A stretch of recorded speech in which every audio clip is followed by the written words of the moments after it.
Verðbólga í ágúst minni heldur en menn áttu von á og gæti verðbólgan orðið kannski minni heldur en væntingastóðu til eitthvað fram á veturinn. Samkvæmt nýbirtum tölum Hagstofunnar hækkaði vísitala neysluverðs 0,25% í ágúst. Það var undir öllum birtum spám og ástæðurnar eru einkum tvær. Í fyrsta lagi hækkaði íbúðaverð minna heldur en það hefur gert síðan í apríl 2016.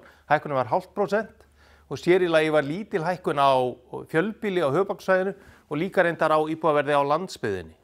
Í öðru lagi eru útsölu loka áhrif á verð á fötum og skóm miklu minni í ár heldur en þau hafa verið síðustu ár. Verð á fötum og skóm hækkaði 2,4% núna í ágúst og þarna hugsanlegt að áhrif af vaxandi samkeppni séu að koma fram. Það hefur verið svona óvissa hversu mikil áhrif veiking krónunnar frá Uniper myndi hafa á innflutta vörur og það eru vissulega að koma fram hækkun á vörum með stuttan lagertíma eins og grænmeti, ávöxtum, eldsneyti, en heilt yfir eru þessi áhrif dempuð en sem komið og það verður forvitnilegt að sjá hvernig það þróast fram á haustið.